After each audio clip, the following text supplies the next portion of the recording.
গোপন অঙ্গে হাত লাগলে ওযু ঝাঁকে কিনা, নখ পালিশ লাগিয়ে নামাজ পড়লে নামাজ হবে কিনা, ছোট বালতি থেকে পানি না ঢেলে পানির মধ্যে হাত দিয়ে ওযু করা যাবে কিনা, হাত পায়ের নখ কাটার পর তাকে মাটির ভিতর গাড়তে হবে, কারো থেকে ঋণ নিলে যার থেকে ঋণ নিয়েছি ওই ব্যক্তিকে পরবর্তীতে খুঁজে না পেলে করণীয় কি? এমনি আমজাদ হোসেন জানতে চেয়েছেন হাত পায়ের নখ কাটার পর তাকে মাটির ভিতর গাড়তে হবে, যেহেতু এটা মানুষের শরীরের অংশ, ময়লা আবর্জনা ফেলার জায়গায় না ফেলে এটাকে কোনো মাটিতে দাফন করলে সেটা উত্তম ভালো কাজ, কিন্তু এটি ফরজ ওয়াজিবের মতো কোনো কাজ নয় যেটা না করলে গুনাহ হবে, উচিত করতে পারলে ভালো হয়। এমনি ইফতিখার শুভ আপনি জানতে চেয়েছেন নখ পালিশ লাগিয়ে নামাজ পড়লে নামাজ হবে কিনা, নখ পালিশ লাগিয়ে যদি আপনি ওযু করেন তাহলে ওযু হবে না, আর ওযু না হলে নামাজ হবে না, অতএব বলতে পারেন নখ পালিশ লাগিয়ে ওযু করে নামাজ পড়লে নামাজ হবে না।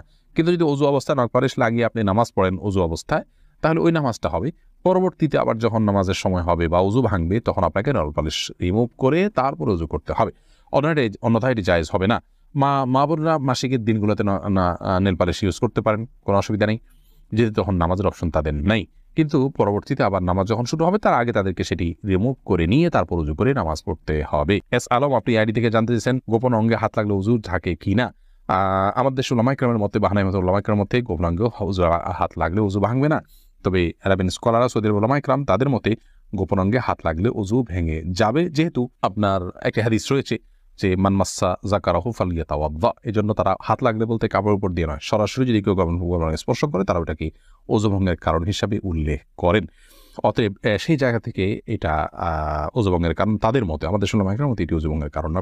ফারিয়া এনামুল আপনি জানতে চেয়েছেন ছোট বালতি থেকে পানি না ঢেলে পানির মধ্যে হাত দিয়ে ওযু করা যাবে কিনা। যাবে, হাত দিয়ে কোষ করে উঠিয়ে আগে হাত ধোবেন ৩ বার, এরপরে আবার আপনি কোট দিয়ে স্বাভাবিকভাবে ওযু করতে পারেন, কোনো অসুবিধা নাই। নবী সাল্লাল্লাহু আলাইহি ওয়াসাল্লাম এই পদ্ধতিতে ওযু করেছেন।